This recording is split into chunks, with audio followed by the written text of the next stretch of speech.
Hey guys, my name is Daniel Mutheki, and I'd like to thank you all so much for joining me today. Most importantly, I'd like us all to thank God for enabling each and every one of us to be here today.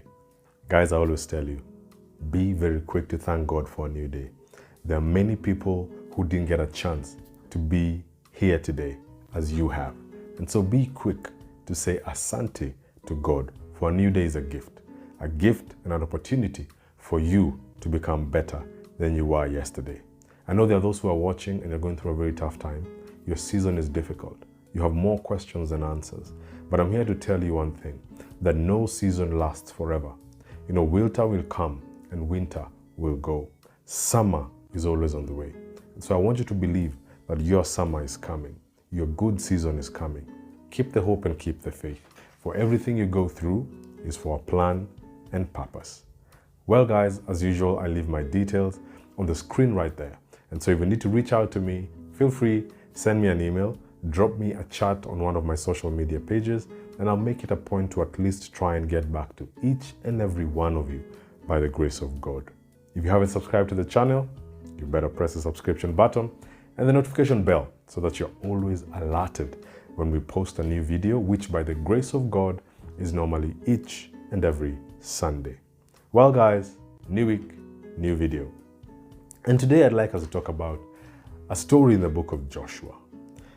You know, Joshua had a very, very challenging task, because Joshua now, after they crossed the river Jordan, Joshua was tasked with being the one who will conquer a lot of territories that were to be conquered by the Israelites. And so they went on facing opposition, all right? And so they'd find there's a war in Jericho where they fought and won that. And they found many other battles that they had to face. And so message and word kept going around that the Israelites and the Israelite army has the blessings of the Lord. And so when this word got around, the Gibeonites, who were probably a few days away from where the Israelite camp was, decided that they have to deceive these guys, because the Israelites went attacking and destroying everyone on their way. And so the Gibeonites thought, let us deceive these people. Let us go to them and tell them that we are from far away. And so they set up a team of people who carried with them old clothes, torn up shoes, molded bread, torn wineskins, and they went to the Israelites' camp and they looked for Joshua.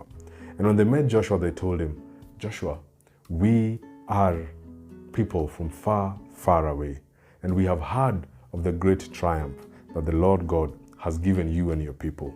And we are here to seek to write a treaty of peace with you guys, that you guys will not destroy us.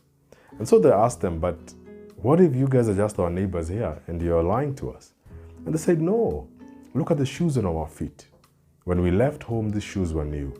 When we left home, the bread we carry was warm. Now it's molded. And the clothes we had on our backs were fresh, but now they're tattered and torn. We are from far, far away. And so when they heard this, they were convinced, and they wrote down the treaty. And the elders of Israel as well took an oath that they would never, ever destroy these people if they ever came across them. Now, the scripture then continues to say that unfortunately, they did not consult God.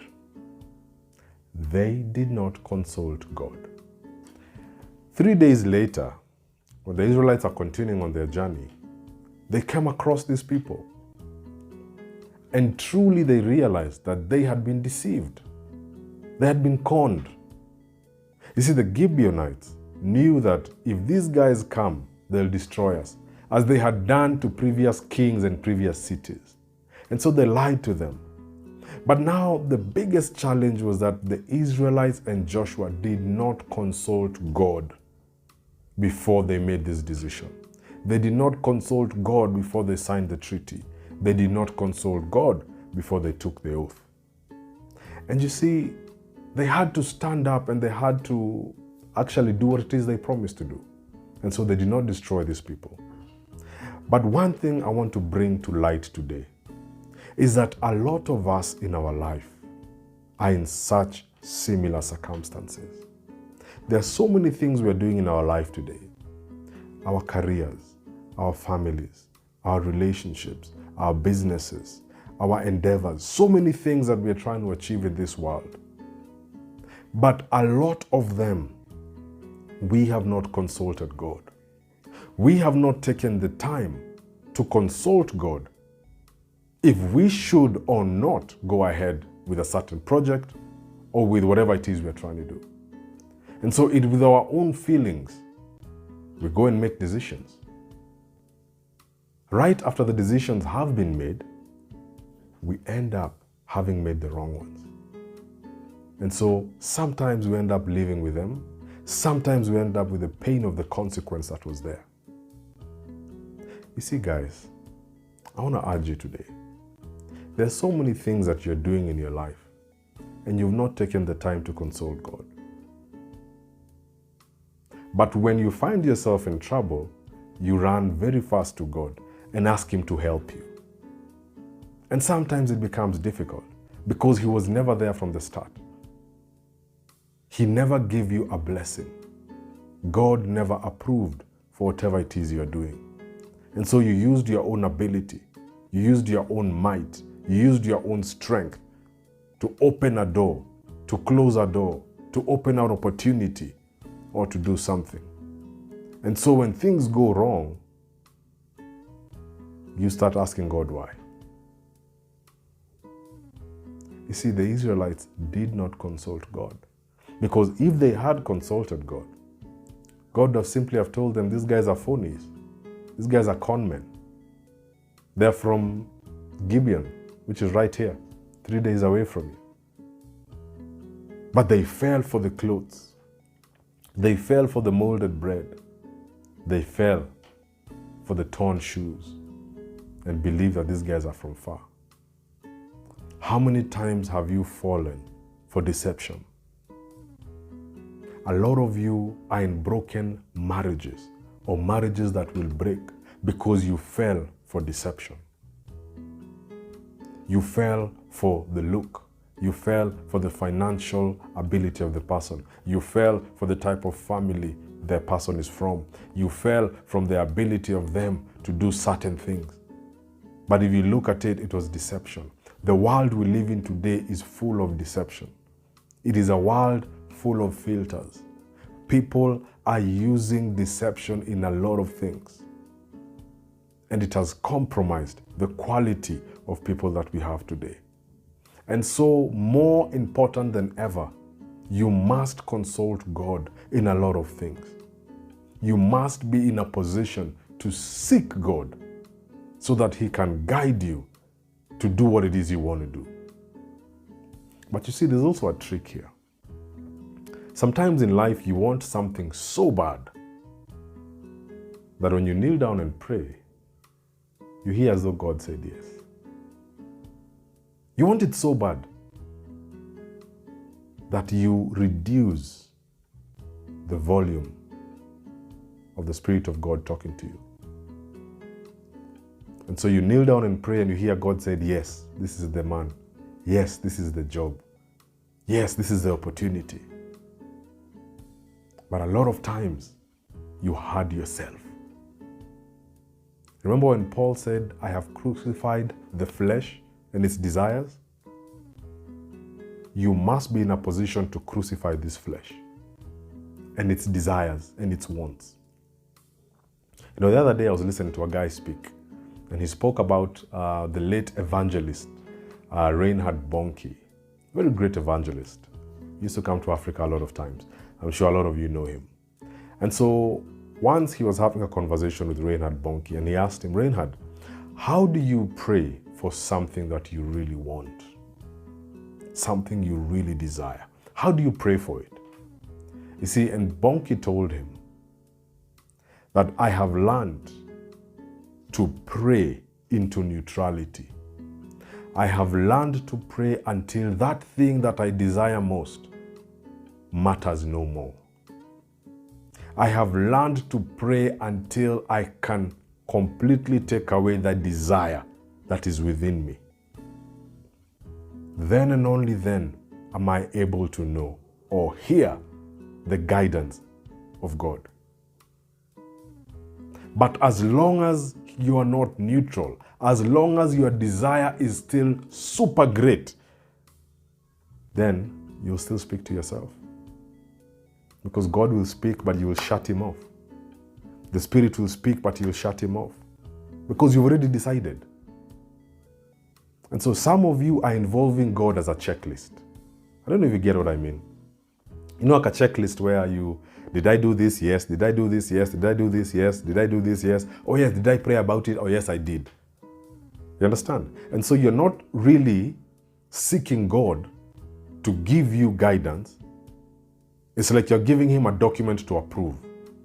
You've already done the document, you finalize upon it, you give him, oh God, just sign here, that's all I need you to do. And a lot of times, my friends, the thing is wrong from the start. And so the Israelites signed a pact with people who lived 3 days away from them, thinking and believing that these guys came from hundreds of thousands of miles away. And today, some of you have made the same mistakes. You took a job you're never supposed to have taken. You married a spouse you're never supposed to marry. You are in a relationship that you are never supposed to be in. You invested in a business that you were never supposed to be in. Simply because your desire was greater than your ability to hear from God. And so today I want to urge you all, guys, kindly take time. Pray. Seek God truly. Because if you seek him with all your heart, then you will find him. And he'll be able to guide you. Don't allow yourself to make moves before the manufacturer has told you where to move. Don't allow yourself to make moves before the one who has your blueprint has shown you the direction that you should take. I purpose today that I will seek God in everything I do. And I urge you who's watching me today to purpose the same. And so use this week to look into your life and identify areas that you have made decisions without God. You might tell yourself you prayed about it, but you didn't pray to seek. You prayed just to confirm, You prayed to alert him.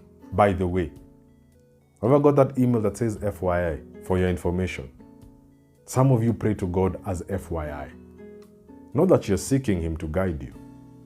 But oh yeah, by the way, God, this is a guy I like, and he's the one I want. And I've decided I want to be with him. So God doesn't get even a chance to tell you yes, or to guide you. You want to be in a business, you've decided already. Last minute is when you say that prayer, 2 words.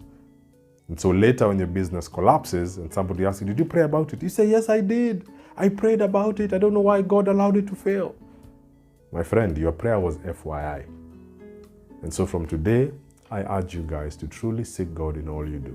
And he will guide you in the path of life. And so guys, let's not make this video too long. Thank you so much for watching. For those of you who have not subscribed to the channel, feel free, press the subscription button, and don't forget the notification bell.